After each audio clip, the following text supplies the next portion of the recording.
কিছু গল্প থাকে যা শুধু শোনা যায় না, অনুভব করতে হয়। কিছু গল্প থাকে যে একবার হৃদয়ে বাজলে আর কখনো থামে না। প্রিয় দর্শক, স্বাগত স্বাগত জানাচ্ছি মুন্সির কণ্ঠে গল্প চ্যানেলে। আমি মুন্সি আলিম, আপনাদের গল্পের একান্ত সঙ্গী। আজও থাকছে আপনাদের জন্য নতুন চমক। আজ আপনাদের জন্য নিয়ে এসেছি এক অনন্য সৃষ্টি। আজ থাকছে রবীন্দ্রনাথ ঠাকুরের সেই বিখ্যাত গল্প, সেই কালজয়ী গল্প, যে গল্পটি নারী দিয়েছিল সমস্ত সাহিত্য বোদ্ধাদের, যে গল্পটি পড়লে এখন আমরা শিউরে উঠি। এতটা টাচি, এতটা আবেগঘন, এতটা বাস্তবিক, যেন সমাজ থেকে উঠে এসেছে। গল্পটি এত নির্জলা, এত প্রাণবন্ত। হ্যাঁ, আমি হৈমন্তী গল্পের কথাই বলছি। সে ছিল শ্যামল বর্ণের, শান্ত স্বভাবের। কৈশোরের কোমলতা তখনও তার চেহারায় লেগেছিল। বাবা মায়ের স্নেহের ছায়া বড় হয়ে ওঠে সরল প্রাণ হৈমন্তী। কিন্তু সমাজের নিয়ম, পরিবারের অহংকার আর প্রাচীনতা থেকে কোথায় নিয়ে গেল? কৈশোর পেরিয়ে যৌবনের দোরগোড়ায় দাঁড়িয়ে থাকে এই মেয়েটি কি পেল তার জীবন থেকে? প্রেম, বিয়ে, নাকি প্রেম বিয়ের স্বপ্নের মধ্যে কি সত্যি সে স্থান করে নিয়েছিল? রবীন্দ্রনাথের কলমে ফুটে ওঠে এক মর্মস্পর্শী গল্প, হৈমন্তী। এক মেয়ে, এক সমাজ, আর হারিয়ে যায় এক জীবন গাথা। কন্যার বাপ সবুর করিতে পারিতেন, কিন্তু বরের বাপ সবুর করিতে চাহিলেন না। তিনি দেখিলেন মেয়েটির বিবাহের বয়স পার হইয়া গেছে, কিন্তু আর কিছুদিন গেলে সেটাকে ভদ্র বা অভদ্র কোন রকম চাপা দিবার সময়টা পার হইয়া যাইবে। মেয়ের বয়স অবৈধ রকমের বাড়িয়ে গেছে বটে, কিন্তু পণের টাকার আপেক্ষিক গুরুত্ব এখনো তাহার চেয়ে কিঞ্চিত পড়ে আছে। সেই জন্যই তারা। আমি ছিলাম বর, সুতরাং বিবাহ সম্বন্ধে আমার মত যাচাই করা অনাবশ্যক ছিল। আমার কাজ আমি করিয়াছি, এফএ পাশ করিয়া বৃত্তি পাইয়াছি। তাই প্রজাপতির দুই পক্ষ, কন্যা পক্ষ বরপক্ষ, ঘন ঘন বিচলিত হইয়া উঠিল। আমাদের দেশে যে মানুষ একবার বিবাহ করিয়াছে, বিবাহ সম্বন্ধে তাহার মনে আর কোন উদ্বেগ থাকে না। নরমাংসের স্বাদ পাইলে মানুষের সম্বন্ধে বাঘের যে দশা হয়, স্ত্রী সম্বন্ধে তাহার ভাবটা সেরূপ হইয়া ওঠে। অবস্থা যেমনই ও বয়স যতই হোক, স্ত্রীর অভাব ঘটিবা মাত্র তাহা পূরণ করিয়া লইতে তাহার কোনো দ্বিধা থাকে না। যত দ্বিধা ও দুশ্চিন্তা সে দেখে আমাদের নবীন ছাত্রদের। বিবাহের পনপনি প্রস্তাবে তাহাদের পিতৃপক্ষের পাকা চুল কলপের আশীর্বাদে পুনঃ পুনঃ কাঁচা হইয়া ওঠে। আর প্রথম গটকালের আছেই ইহাদের কাঁচা পাকা চুল মানে কেমন এক রাত্রে পাকিবার উপক্রম হয়।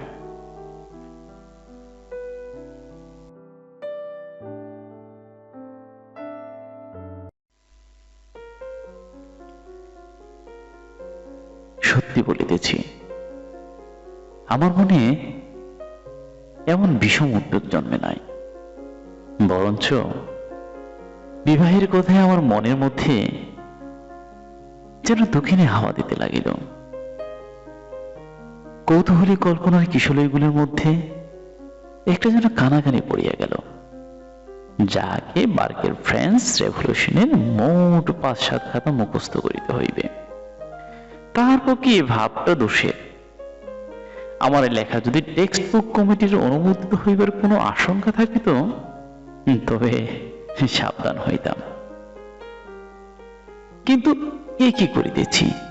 এ কি একটা গল্প যে উপন্যাস লিখিতে বসিলাম? এমন সুরে আমার লেখা শুরু হইবে এ আমি কি জানিতাম?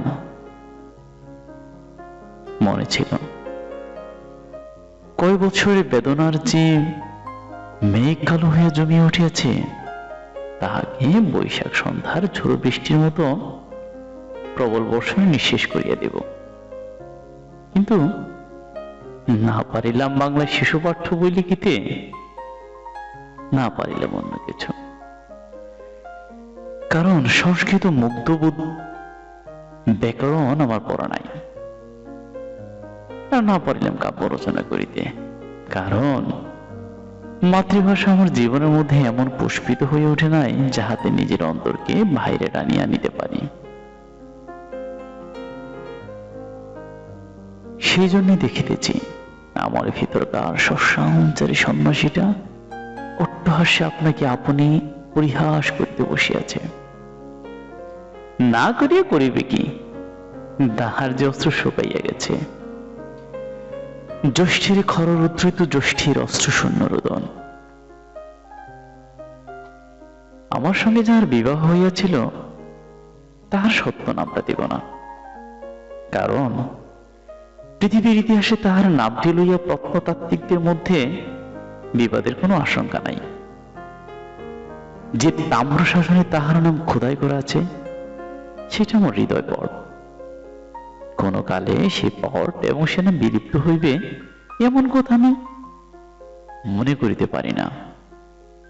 কিন্তু যে অমৃত লোকে তাহা অক্ষয় হইয়া রহিল, সেখানে ঐতিহাসিকের আনাগোনা নাই। আমার লেখায় তাহার যেমন হোক একটা নাম চাই। আচ্ছা, তাহার নাম দিলাম শিশির। কেননা শিশিরের কান্না হাসি একেবারে এক হইয়াছে। আর শিশির ভোরবেলাটুকুর কথা সকালবেলা সে ফড়িয়া যায়। শিশির আমার চেয়ে কেবল 2 বছরের ছোট ছিল, অথচ আমার পিতা যে গৌরীদানের পক্ষপাতে ছিলেন না তাহা নহে। তাহার পিতা ছিলেন উগ্রভাবে সমাজ বিদ্রোহী। দেশের প্রচলিত ধর্মকর্মে কিছুতেই তাহার আস্থা ছিল না। তিনি কষিয়ায় ইংরেজি পড়িয়াছিলেন। আমার পিতা উগ্রভাবে সমাজের অনুগামী। মানিতে তাহার বাধে এমন জিনিস আমাদের সমাজে সাদরে বা অন্দরে দেউরি বা খিড়কির পথ খুঁজিয়া পাওয়া যায়, কারণ ইনিও কষিয়া ইংরেজি পড়িয়াছিলেন। পিতামহ এবং পিতা উভয়ের মতামত বিদ্রোহের 2 বিভিন্ন মূর্তি, কোনটাই সরল স্বাভাবিক নহে।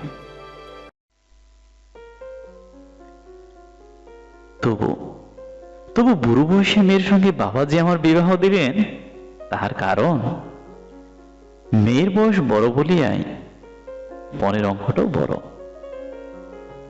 শিশির আমার শ্বশুরের একমাত্র মেয়ে। আমার বিশ্বাস ছিল কন্যার পিতার সমস্ত টাকা ভাবি জামাতার ভবিষ্যতের গর্ভ পূরণ করিয়া তুলিতেছে। আমার শ্বশুরের বিশেষ কোন একটা মতের বালাই ছিল না। তিনি পশ্চিমের এক পাহাড়ের কোন রাজার অধীনে বড় কাজ করিতেন। শিশির যখন কুলে, তখন তাহার মার মৃত্যু হয়। মেয়ে বৎসরন্তে 1 বছর করে বড় হইতেছে, তাহা আমার শ্বশুরের চোখেই পড়ে নাই। সেখানে তাহার সমাজের লোক এমন কেউ ছিল না যে তাহাকে চোখে আঙুল দিয়ে দেখাইয়া দেবে।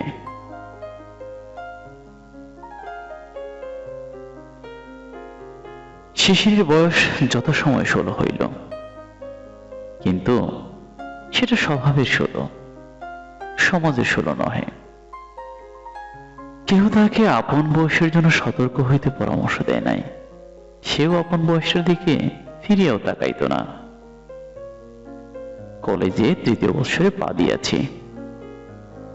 আমার বয়স 19।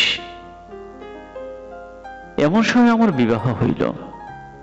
বয়সটা সমাজের মতে বা সমাজ সংস্কারকের মতে উপযুক্ত কিনা তাহা লইয়া তাহারা দুই পক্ষ লড়াই করিয়া রক্তারক্তি করিয়া মরুক। কিন্তু আমি বলিতেছি, সে বয়সটা পরীক্ষা পাশ করিবার পক্ষে যত ভালো হোক, বিবাহের সম্বন্ধ আসিবার পক্ষে কিছুমাত্র কম ভালো নয়। বিবাহের অরুণোদয় হইল একখানি ফটোগ্রাফের আবাসে। পড়া মুখস্থ করিতেছিলাম। একজন ঠাট্টার সম্পর্কে রাত্রে আমার টেবিলের উপর শিশির ছবিখানা রাখিয়া বলিলেন, এইবার সত্যিকার পড়ো পড়ো, একেবারে ঘাড় মোড় ভাঙিয়া।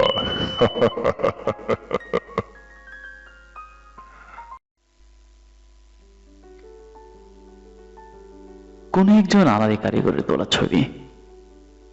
মা ছিল না, সুতরাং কেহ তার চুল টানিয়া বাঁধিয়া খোপায় জুড়ি জড়াইয়া সাহাবা মল্লিক কোম্পানির জবরজং জ্যাকেট পরাইয়া বরপক্ষের চোখ ভোলাইবার জন্য জালিয়াতে চেষ্টা করে নাই। ভারী একখানি সাদা সিধা মুখ, সাদা সিধা দুটি চোখ এবং সাদা সিধা একটি শাড়ি। কিন্তু কিন্তু সমস্তটি লইয়া কি যে মহিমা, সে আমি বলিতে পারি না। যেমন তেমন একখানি চৌকিতে বসিয়া, পিছনে একখানে ডোরা দাগ কাটা শতরঞ্জ ঝোলানো, পাশে একটা টিপাইয়ের উপরে ফুলদানিতে ফুলের তোড়া, আর গালিচার উপরে শাড়ির বাঁকা পার্টির নিচে দোকানে খালি পা। পটের ছবিটির উপর আমার মনের সোনার কাঠি লাগিতেই সে আমার জীবনের মধ্যে জাগিয়া উঠিল। সেই কালো দুটি চোখ আমার সমস্ত ভাবনার মাঝখানে কেমন করিয়া চাহিয়া রহিল। আর বাঁকা পাড়ের নিচেকার দুখানি খালি পা আমার হৃদয়কে আপন প্রত্যাশন করিয়া রইল। পঞ্জিকার পাতা উল্টাইতে রাখিল। দুটা তিনটা বিবাহের লগ্ন পিছাইয়া যায়। শ্বশুরের ছুটি আর মেলে না।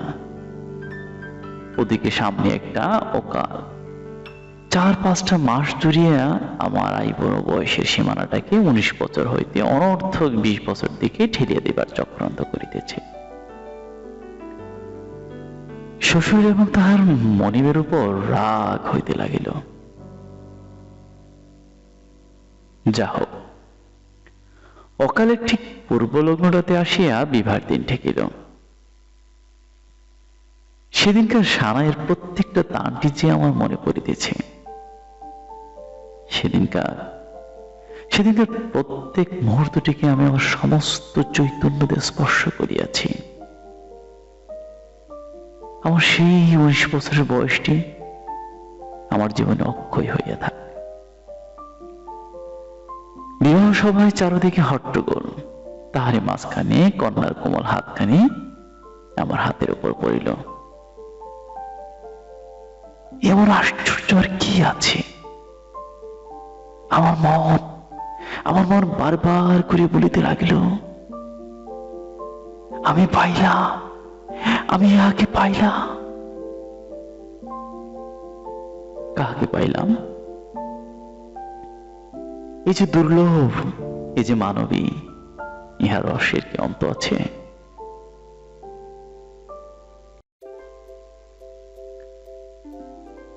আমার শ্বশুরের নাম গৌরী শঙ্কর, যে হিমালয়ে বাস করিতেন। সেই হিমালয়ের তিনিই যেন মিতা। তার গাম্ভীর্যের শিখর দেশে একটি স্থির হাস্য শুভ্র হইয়াছিল, আর তার হৃদয়ের ভিতরটিতে স্নেহের যে একটি প্রস্রবণ ছিল, তার সন্ধান যাহারা জানিত তাহারা তাহাকে ছাড়িতে চাহিত না।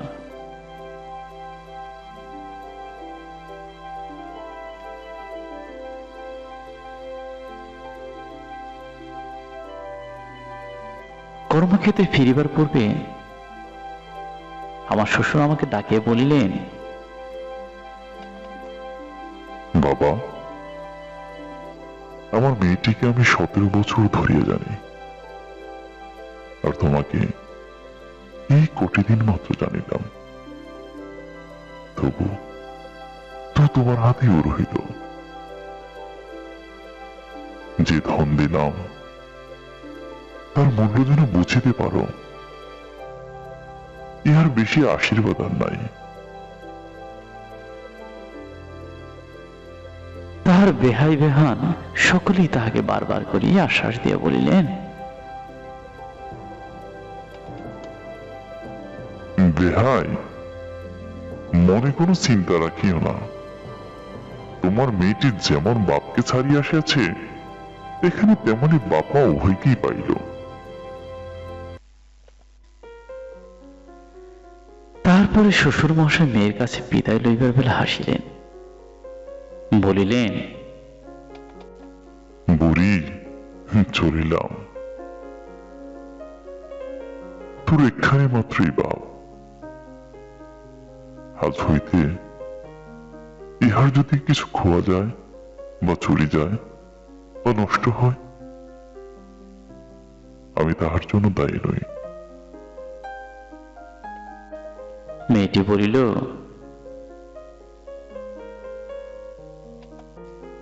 তাই বই কি, কোথাও একটু যদি লোকসান হয় তোমাকে তার ক্ষতিপূরণ করিতে হইবে।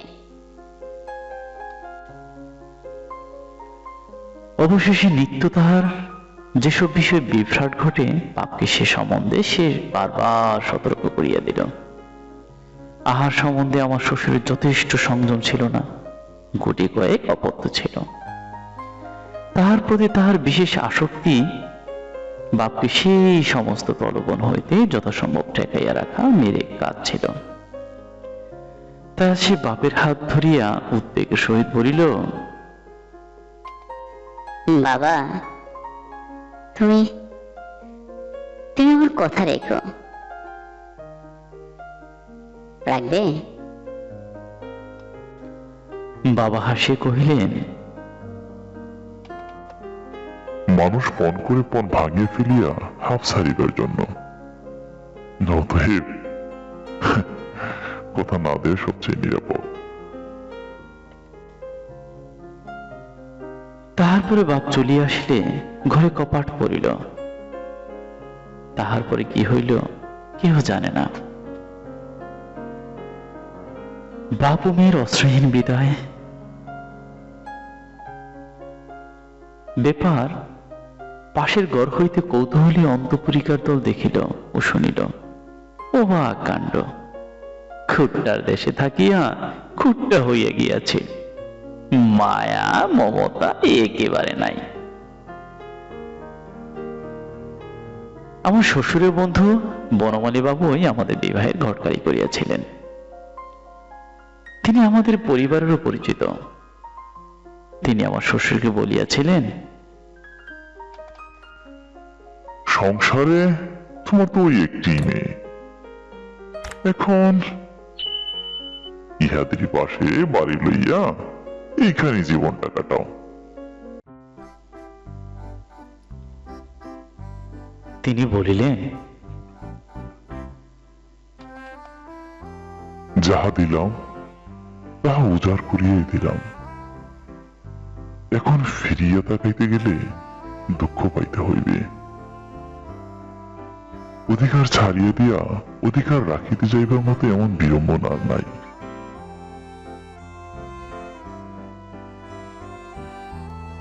সবশেষে আমাকে নিভৃত লইয়া গিয়ে অপরাধীর মতো সংকোচে পড়িলেন। আমার মেয়েটির বই পড়িবার শখ এবং লোকজনকে খাওয়াইতেও বড় ভালোবাসে। এজন্য বেহাইকে বিরক্ত করিতে ইচ্ছে করি না। আমি মাঝে মাঝে তোমাকে টাকা পাঠাইব। তোমার বাবা জানিতে পারিলে কি রাগ করিবেন? প্রশ্ন শুনিয়া কিছু আশ্চর্য হইলাম। সংসারে কোন একটা দিক হইতে অর্থ সমাগম হইলে বাবা রাগ করিবেন, তাহার মেজাজ এত খারাপ তো দেখি নাই। যেন ঘুষ দিতেছেন এমনই ভাবে আমার হাতে একখানে 100 টাকার নোট গজিয়ে দিয়ে আমার শ্বশুর দ্রুত প্রস্থান করিলেন। আমার প্রণাম লইবার জন্য সবর করিলেন না। পিছন হইতে দেখিতে পাইলাম এবার পকেট হইতে রুমাল বাহির করিল। আমি স্তব্ধ হয়ে বসে ভাবিতে লাগিলাম। মনে বুঝিলাম ইহার অন্য জাতের মানুষ। বন্ধুদের অনেককে তো বিবাহ করিতে দেখিলাম, মন্ত্র পড়ার সঙ্গে সঙ্গেই স্ত্রীটিকে একেবারে একরাশি কলহতকরণ করা হয়। পাকযন্ত্রে পৌঁছিয়া কিছুক্ষণ বাদেই পদার্থটির নানা গুণাগুণ প্রকাশ হইতে পারে এবং ক্ষণে ক্ষণে আভ্যন্তরিক উদ্বেগ উপস্থিত হইয়াও থাকে, কিন্তু রাস্তাটুকুতে কোথাও কিছু মাত্র বাধে না। আমি কিন্তু বিবাহ সভাতে বুঝিয়াছিলাম দানের মন্ত্রে স্ত্রীকে যতটুকু পাওয়া যায় তাহাতে সংসার চলে, কিন্তু 15 আনা বাকি থাকিয়া যায়। আমার সন্দেহ হয় অধিকাংশ লোক স্ত্রীকে বিবাহ মাত্র করে, পায় না এবং জানেও না যে পায় নাই। তাদের স্ত্রীর কাছে ও অকাল আমৃত্যু খবর ধরা পড়ে না। কিন্তু সে যে আমার সাধনার ধন ছিল, সে আমার সম্পত্তি নয়, সে আমার সম্পদ।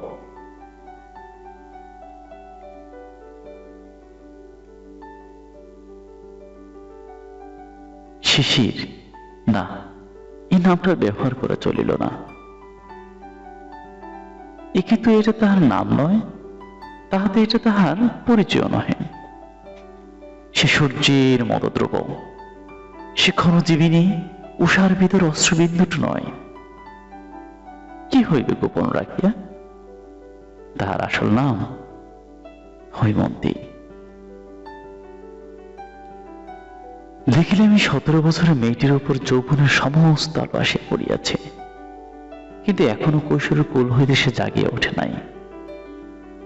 ঠিক যেন ষোলচূড়ার বরফের উপর সকালের আলো টিকরিয়া পড়িয়াছে, কিন্তু বরফ এখনো বলিল না। আমি জানি কি অকলঙ্ক শুভ্র সে, কি নিবিড় পবিত্র। আমার মনে একটা ভাবনা ছিল যে লেখাপড়া জানা বড় মেয়ে, কি জানি কেমন করিয়া তাহার মন পাইতে হইবে। কিন্তু অতি অল্প দিনেই দেখিলাম মনের রাস্তার সঙ্গে বইয়ের দোকানের রাস্তার কোনো জায়গায় কোনো কাটাকাটি নাই। কবে যে তাহার সাদা মনটির উপর একটু রং ধরিল, চোখে একটু ঘোর লাগিল, কবে যে তাহার সমস্ত শরীর মন যেন উৎসুক হইয়া উঠিল, তা ঠিক করিয়া বলিতে পারি না। এতগুলো একদিকের কথা, আবার অন্যদিকেও আছে, সেটা বিস্তারিত বলিবার সময় আসিয়াছে। রাজ সংসারে আমার শ্বশুরের চাকরি, ব্যাংকে যে তাহার কত টাকা, মানে কত টাকা পয়সা জমিল সে সম্বন্ধে জনশ্রুতি নানা প্রকার অঙ্কপাত করিয়াছে, কিন্তু কোনো টাকায় লাখের নিচে নামে নাই।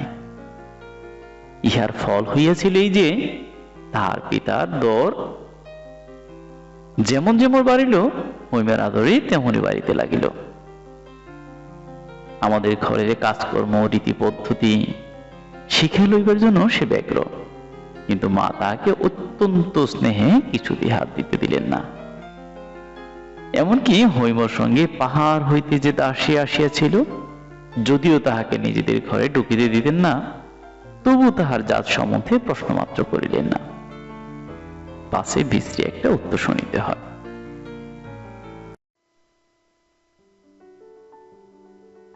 এমনই ভাবেই দিন চলে যাইতে পারিত, কিন্তু কিন্তু হঠাৎ একদিন বাবার মুখ ঘোর অন্ধকার দেখা গেল। ব্যাপারখানা এই, আমার বিবাহে আমার শ্বশুর 15,000 টাকা নগদ এবং 5,000 টাকার গহনা দিয়াছিলেন। বাবা তাহার এক দালাল বন্ধুর কাছে খবর পাইয়াছেন, ইহার মধ্যে 15,000 টাকায় ধার করিয়া সংগ্রহ করিতে হইয়াছে। আর শুধু নিতান্ত সামান্য নহে, লাখ টাকার গুজব তুই একেবারেই ফাঁকি। যদিও আমার শ্বশুরের সম্পত্তির পরিমাণ সম্বন্ধে আমার বাবার সঙ্গে তাহার কোনোদিন কোনো আলোচনায় হয় নাই, তবু বাবা জানি না কোন যুক্তিতে ঠিক করিলেন তাহার বেহাই তাহাকে ইচ্ছাপূর্বক প্রবঞ্চনা করিয়াছেন। তারপরে তারপরে বাবার একটা ধারণা ছিল আমার শ্বশুর রাজার প্রধানমন্ত্রী গোছের একটা কিছু। খবর লইয়া জানিলেন তিনি সেখানকার শিক্ষা বিভাগের অধ্যক্ষ। বাবা বলিলেন, স্কুলের হেডমাস্টার।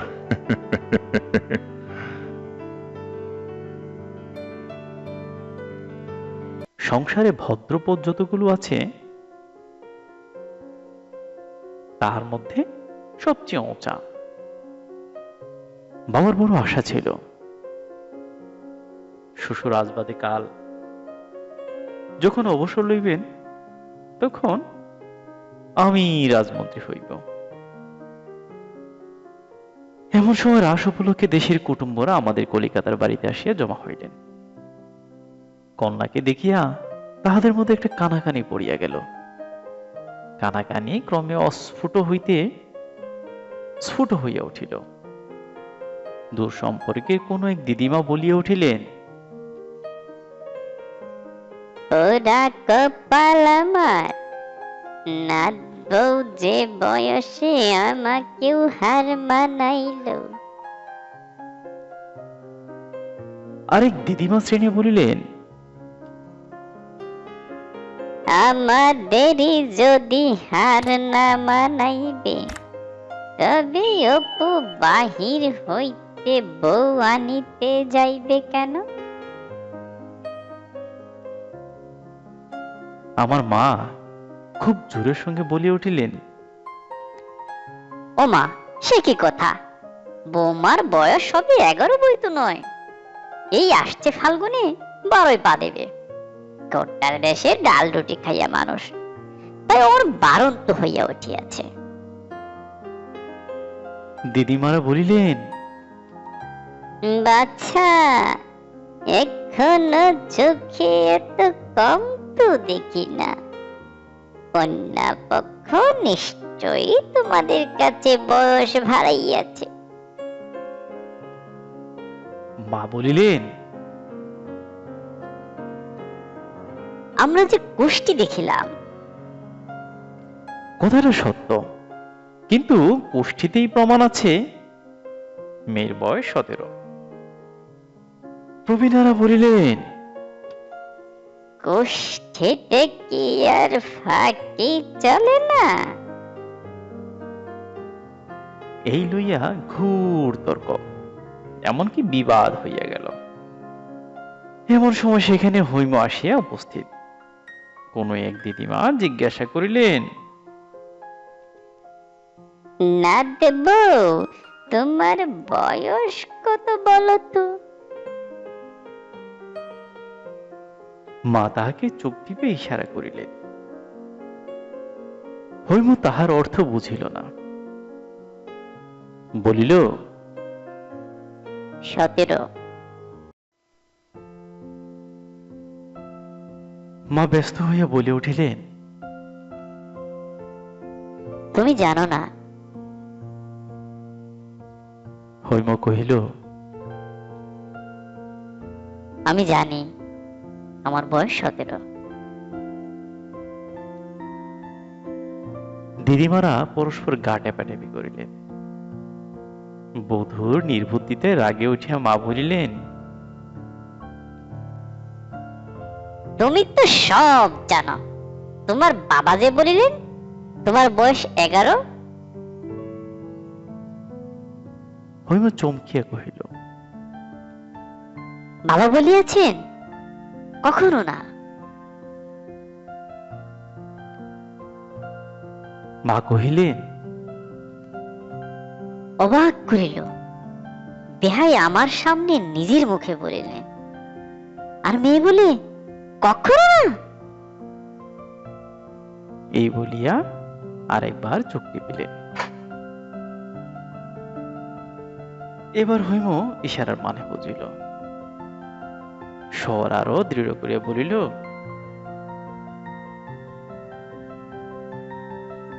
বাবা এমন কথা কখনোই বলিতে পারেন না।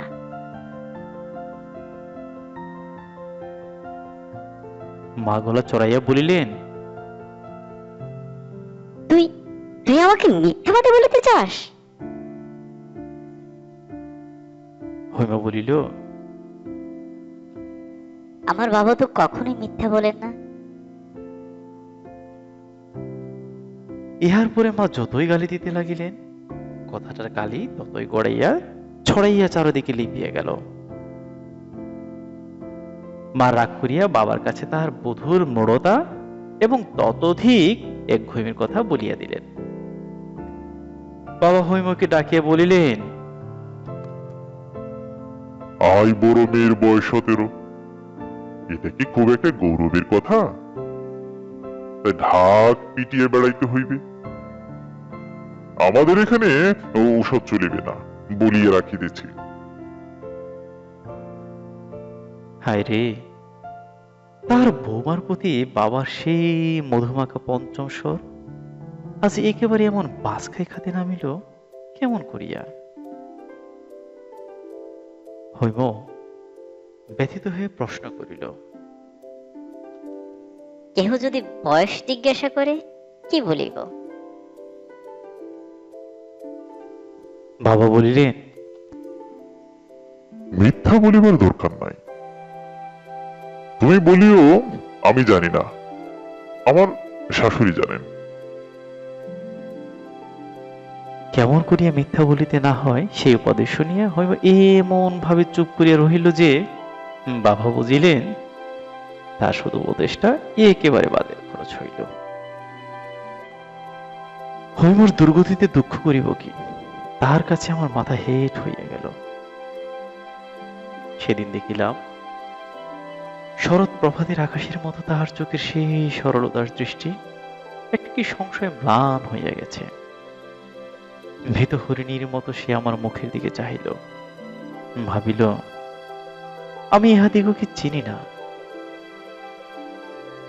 সেদিন একখানা শৌখিন বাধাই করা ইংরেজি কবিতার বই তাহার জন্য কিনিয়া আনিয়াছিলাম। বইখানি সে হাতে করিয়া লইল এবং আস্তে আস্তে কুলের উপর রাখিয়া দিল। একবারও খুলিয়া দেখিল না। আমি তার হাতখানি তুলিয়া ধরে বলিলাম, হৈম, আমার উপর রাগ করিও না। আমি তোমার সত্যি কখনো আঘাত করিব না। আমি যে তোমার সত্যির বাঁধনে বাঁধা।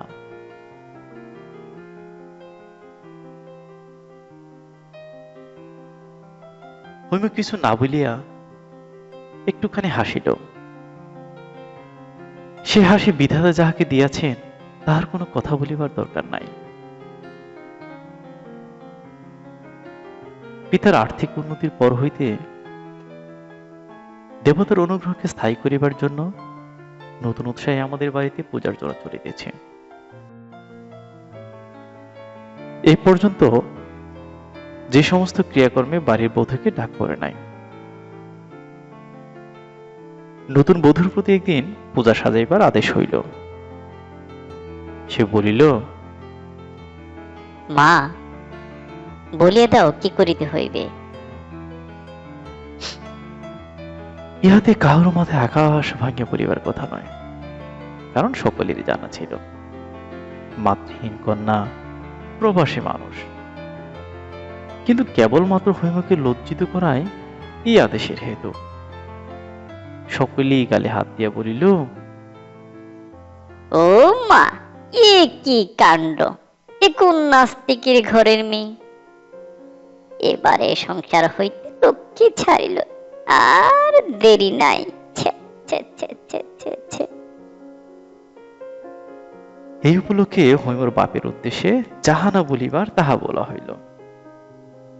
যখন হইতে কটু কথার হাওয়া দিয়াছে, হৈম একেবারে চুপ করে সমস্ত সহ্য করিয়াছে।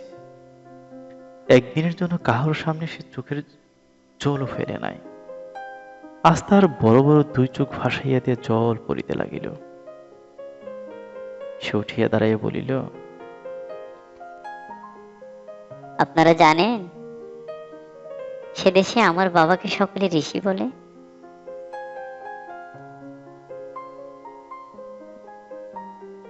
ঋষি বলে? ঋষি? ভারী একটা হাসি পড়িয়া গেল। ইহার পরে তাহার পিতার উল্লেখ করিতে প্রায় বলা হইত, তোমার ঋষি বাবা। এই মেয়েটির সকলের যে দরদের জায়গাটি যে কোথায় তা আমাদের সংসার বুঝিয়া লইয়াছিল। বস্তুত আমার শ্বশুর ব্রাহ্মণ নন, খ্রিস্টানও নন, হয়তোবা নাস্তিকও না হইবেন। দেবার জন্য কথা কোনোদিন তিনি চিন্তাও করেন নাই। মেয়েকে তিনি অনেক পড়াইয়াছেন, শুনাইয়াছেন, কিন্তু কোনোদিনের জন্য দেবতা সম্বন্ধে তিনি তাহাকে কোনো উপদেশ দেন নাই। বনমালী বাবু এ লইয়া তাহাকে একবার প্রশ্ন করিয়াছিলেন। তিনি বলিয়াছিলেন,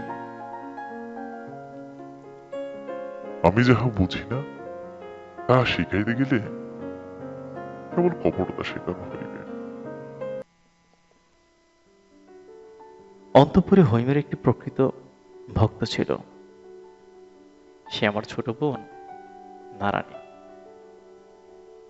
বৌদিকে সে ভালোবাসে বলিয়া তাহাকে অনেক গঞ্জনা সইতে হইয়াছিল।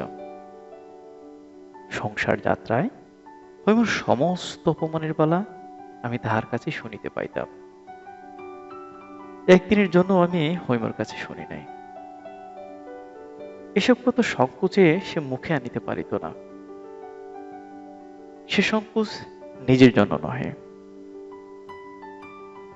হৈম তাহার বাপের কাছ হইতে যত চিঠি পাইত সমস্ত আমাকে পড়িতে দিত। চিঠিগুলি ছোট কিন্তু রসে ভরা। সেও বাপকে যত চিঠি লিখিত সমস্ত আমাকে দেখাইত। বাপের সঙ্গে তাহার সম্বন্ধটিকে আমার সঙ্গে ভাগ করিয়া না লইলে তাহার দাম্পত্য যে পূর্ণ হইতে পারিত না। তাহার চিঠিতে শ্বশুরবাড়ির সম্বন্ধে কোনো নালিশের ইশারাটুকু ছিল না, থাকিলে বিপদ ঘটিতে পারিত। নারায়ণের কাছে শুনিয়াছি শ্বশুরবাড়ির কথা কি লেখে জানিবার জন্য মাঝে মাঝে তাহার চিঠি খোলা হইত। চিঠির মধ্যে অপরাধের কোনো প্রমাণ না পাইয়া উপরওয়ালাদের মন যে শান্ত হইয়াছিল তাহা নয়, বোধ করি তাহাতে তাহারা আশাভঙ্গের দুঃখ পাইয়াছিলেন। ভীষণ বিরক্ত হইয়া তাহারা বলিতে লাগিলেন, এত ঘন ঘন চিঠি বা কিসের জন্য? বাপই যেন সব। আমরা আমরা কি কেউ নই? এই লইয়া অনেক অপ্রিয় কথা চলিতে লাগিল। আমি ক্ষুব্ধ হইয়া হৈমকে বলিলাম, তোমার বাবার চিঠি আর কাহাকেও না দিয়া আমাকে দিও। কলেজে যাইবার সময় আমি পোস্ট করিয়া দেব। হৈম বিস্মিত হইয়া জিজ্ঞাসা করিল, কেন? আমি লজ্জায় তাহার উত্তর দিলাম না। বাড়িতে এখন সকলে বলিতে আরম্ভ করিল, এইবার অপুর মাথা খাওয়া হইল, বিয়ের ডিগ্রি শিখেই তোলা রহিল, ছেলের এবার দোষ কি? সে তো বটেই, দোষ সমস্তই হৈম। তাহার দোষ যে তাহার বয়স 17, তাহার দোষ যে আমি তাহাকে ভালোবাসি, তাহার দোষ যে বিধাতার এই বিধি। তেমন হৃদয়ে রন্ধ্রে রন্ধ্রে সমস্ত আকাশ আজবাসী বাজাইতেছে। বিয়ে ডিগ্রি অকাতার চিত্তে আমি চুলাই দিতে পারিতাম, কিন্তু হৈমর কল্যাণে পণ করিলাম পাশ করিবই এবং ভালো করিয়ে পাশ করিব। এপন রক্ষা করা আমার সে অবস্থায় যে সম্ভবপর বোধ হয়েছিল তার দুইটি কারণ ছিল। এক তো হৈমর ভালোবাসার মধ্যে এমন একটি আকাশের বিস্তর ছিল যে সঙ্গীন আসক্তির মধ্যে সে মনকে জড়াই রাখিত না। সেই ভালোবাসা আর চারিদিকে ভারী একটা স্বাস্থ্যকর হাওয়া বহিত। দ্বিতীয়, পরীক্ষার জন্য যে বইগুলো পড়ার প্রয়োজন তা হৈমর সঙ্গে একত্রে মিলিয়ে পড়া অসম্ভব ছিল না। পরীক্ষা পাশের উদ্যোগে কোমর বাঁধিয়া লাগিলাম। একদিন রবিবার মধ্যাহ্নে বাহিরের ঘরে বসে মার্টিনুর চরিত্রত বইখানির বিশেষ লাইনের মধ্যপদগুলো ফারিয়া ফেলিয়া নীল পেন্সিলের লাঙল চালাইতেছিলাম। এমন সময় বাহিরের দিকে হঠাৎ আমার চোখ পড়িল। আমার ঘরের সময়কে আঙিনের উত্তর দিকে অন্তপুরে উঠিবার একটা সিঁড়ি, তাহারই গায়ে গায়ে মাঝে মাঝে গোড়াদে দেওয়া এক একটা জানালা। দেখি তাহার একটি জানালায় হয়ে চোখ করে বসিয়া পশ্চিমের দিকে চাহিয়া সেদিন মল্লিক দিয়ে বাগানে কাঞ্চন গাছ গোলাপে ফুলে আচ্ছন্ন। আমার বুকে ধক করে একটা ধাক্কা দিল। মনের মধ্যে একটা অনাবধানতার আবরণ ছিড়িয়া পড়িয়া গেল। এই নিঃশব্দ গভীর বেদনার রূপটি আমি এতদিন এমন স্পষ্ট করে দেখি নাই। কিন্তু কিন্তু না, আমি কেবল তাহার বসিবার ভঙ্গিটুকুই দেখিতে পাইতেছিলাম। কোলের উপরে একটি হাতের উপর একটি হাত স্থির পড়িয়া আছে, মাথাটি দেয়ালের উপরে হেলানো, খোলা চুল বাম খাদের উপর দিয়া বুকের উপর ঝুলিয়া পড়িয়াছে। আমার বুকের ভিতরটা হু হু করিয়া উঠিল। আমার নিজের জীবনটা এমনই কানায় কানায় ভরিয়াছে যে আমি কোথাও কোনো শূন্যতা লক্ষ্য করিতে পারি নাই। আজ হঠাৎ আমার অত্যন্ত নিকটে অতি বৃহৎ একটা নৈরাশ্যের গহ্বর দেখিতে পাইলাম। কেমন করিয়া কি দিয়ে আমি তাহা পূরণ করিব? আমাকে তো কিছুই ছাড়িতে হয় নাই, না আত্মীয়, না অভ্যাস, না কিছু। যে সমস্ত ফেলিয়া আমার কাছে আসিয়াছে সেটা কতখানি তা আমি ভালো করিয়া ভাবি নাই।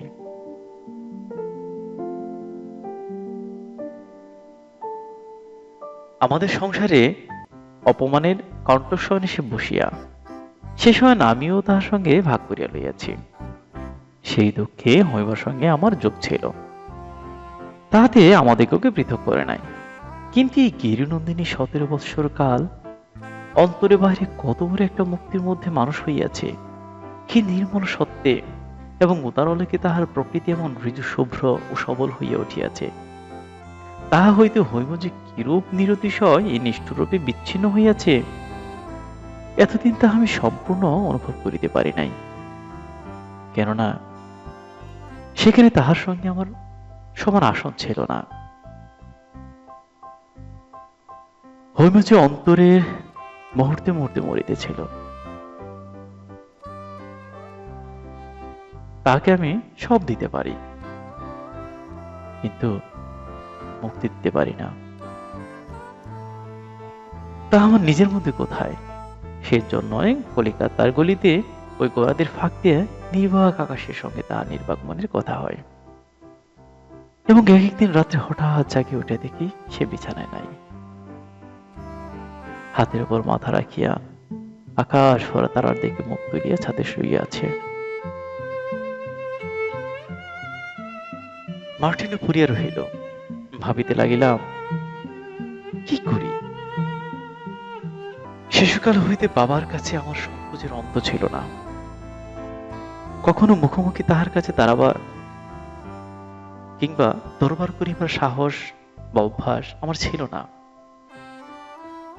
সেদিন থাকিতে পারিলাম না। লজ্জার মাথা খাইয়া তাহাকে বলিয়া বসিলাম, বউয়ের শরীর ভালো নয়, তাহাকে একবার বাপের কাছে পাঠাইলে হয়। বাবা তুই একেবারে হতবুদ্ধি। মনে লেশমাত্র সন্দেহ হইল না যে হৈময়রূপ অভূতপূর্ব স্পর্ধায় আমাকে প্রবর্তিত করিয়াছে। তখনই তিনি উঠিয়া অন্তঃপুরে গিয়া হৈমকে জিজ্ঞাসা করিলেন, বলি, বৌমা, তোমার অসুখটা কিসের? হৈম বলিল, অসুখ তো নাই। বাবা ভাবিলেন এ উত্তরটা তেজ দেখাইবার জন্য, কিন্তু হৈমর শরীর যে দিনে দিনে শুকাইয়া যাইতেছিল তাহা আমার কিংবা আমারও প্রতিদিনের অভ্যাসবশতই বুঝি নাই। একদিন বনমালী বাবুই তাহাকে দেখিয়া চমকে উঠিলেন। এ কি হইনি? এ কেমন চেহারা তোর?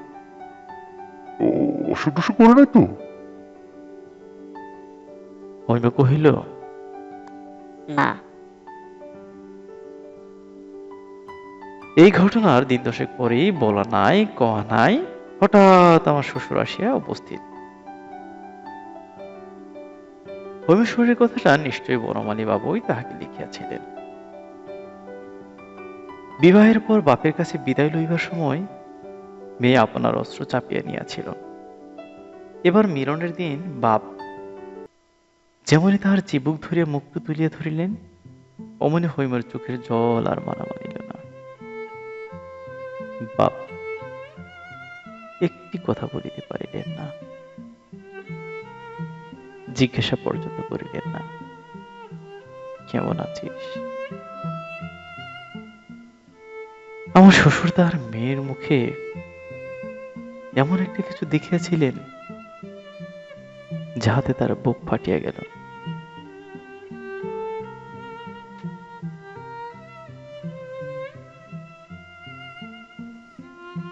হৈম বাবার হাত ধরিয়া তাকে শোবার ঘরে লইয়া গেল।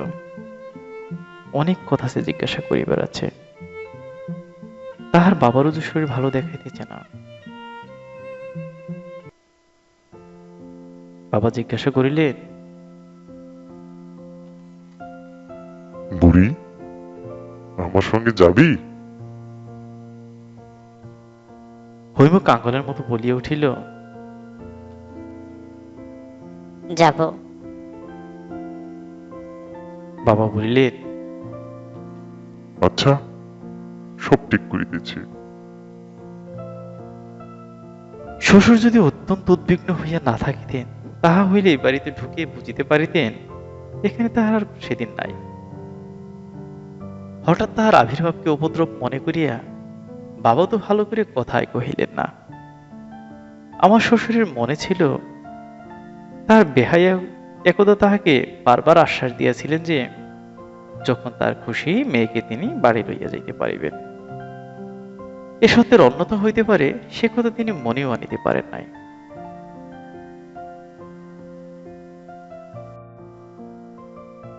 বাবা তামাক টানিতে টানিতে বলিলেন, বেহাই, আমি তো কিছু বলিতে পারি না। একবার তাহলে বাড়ির মধ্যে বাড়ির মধ্যের উপর বরাদ দেওয়ার অর্থ কি আমার জানা ছিল। বুঝিলাম কিছু হইবে না, কিছু হইলও না। বৌমার শরীর ভালো নাই, এত বড় অন্যায় অপবাদ। শ্বশুর মশাই স্বয়ং একজন ভালো ডাক্তার আনিয়া পরীক্ষা করাইলেন। ডাক্তার বলিলেন বায়ু পরিবর্তন আবশ্যক, নইলে হঠাৎ একটা শক্ত ব্যায়াম হইতে পারে। বাবা হাসিয়া কহিলেন, হঠাৎ একটা?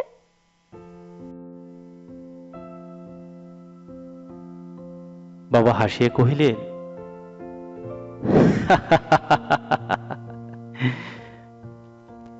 হঠাৎ একটা শক্ত ব্যায়াম তো সকলেরই হইতে পারে। এটা কি আবার একটা কথা? আমার শ্বশুর কহিলেন, জানেন তো, উনি একজন প্রসিদ্ধ ডাক্তার। উহার কথাটা কি? বাবা কহিলেন, অমন ঢের ডাক্তার দেখিয়াছে।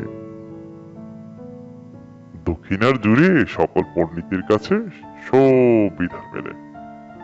এবং সকল ডাক্তারের কাছে সব রোগের সার্টিফিকেট পাওয়া যায়।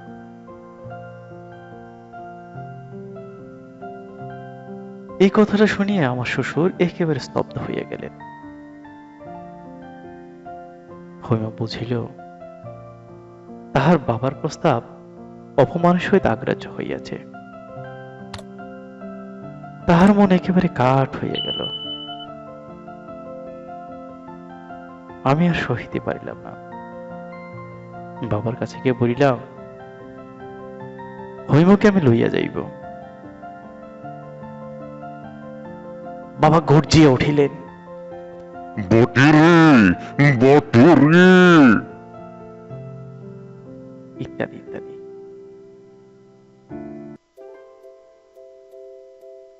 বন্ধুরা কেহ কেউ আমাকে জিজ্ঞাসা করিয়াছেন, যাহা বলিলাম তাহা করিলাম না কেন? স্ত্রীকে লইয়া জোর করিয়া বাহির হইয়া গেলেই তো হইত, গেলাম না কেন? কেন? যদি লোকধর্মের কাছে সত্য ধর্মকে না ঠেলিব, যদি ঘরের কাছে ঘরের মানুষকে বলি দিতে না পারিব, তবে আমার রক্তের মধ্যে বহু যুগের যে শিক্ষা, তা কি করিতে আছে জানো তোমরা? যেদিন অযোধ্যার লোকেরা সে থেকে বিসর্জন দিবার দাবি করিয়াছিল, তাহার মধ্যে আমিও যে ছিলাম। আর সেই বিসর্জনের গৌরবের কথা যুগে যুগে যাহারা গান করিয়া আসিয়াছে, আমিও যে তাহাদের মধ্যে একজন। আর আমিও তো সেদিন লোকরঞ্জনের জন্য স্ত্রী পরিত্যাগের গুণ বর্ণনা করিয়া মাসিক পত্রে প্রবন্ধ লিখিয়াছি।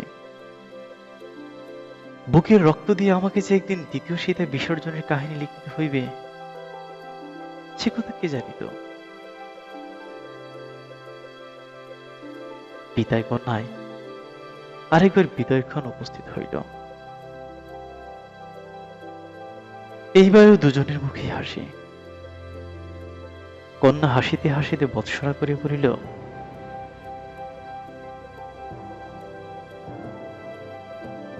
বাবা, আর যদি কখনো তুমি আমাকে দেখবার জন্য এমন ছোটাছুটি করিয়া এই বাড়িতে আসো, তবে তবে আমি ঘরে কপাট দিব।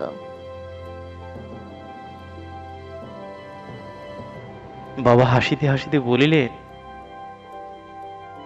ফের যদি আসি, তবে শীতকাঠিটি সঙ্গে করিয়া আসিব। ইহার পরে হৈমর মুখে তাহার চিরদিনের সেই স্নিগ্ধ হাসিটুকু আর একদিনের জন্য দেখি নাই। তাহার উপরে কি হইল সে কথা আর বলিতে পারিব না।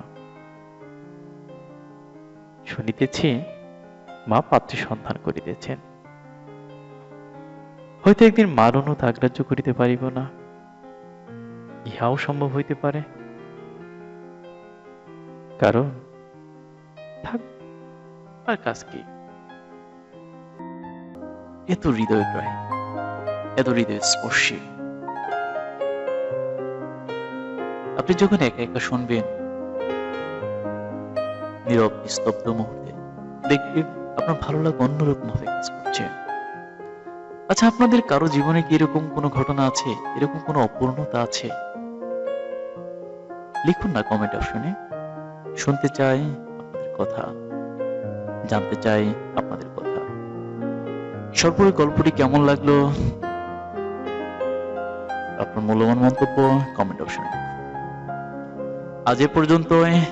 যে যেখান থেকে আমাকে শুনছেন সবার প্রতি একপ্রাশ প্রীতি শুভেচ্ছা, অভিনন্দন এবং অশেষ অশেষ কৃতজ্ঞতা।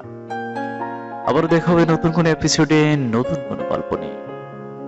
সবাই ভালো থাকুন, সুস্থ থাকুন, সুন্দর থাকুন। আর হ্যাঁ, যাওয়ার আগে বলছি, যদি গল্পটি আপনার ন্যূনতম ভালো লাগে, লাইক করতে কিন্তু ভুলবেন না। আর সেই সঙ্গে সাবস্ক্রাইব করে রাখুন, কারণ পরবর্তীতে যে কোনো গল্প আপলোড দিলে নোটিফিকেশনটি সহজেই আপনার কাছে চলে যাবে। তো যে পর্যন্ত ভালো থাকুন, সবাইকে নিরন্তর শুভেচ্ছা।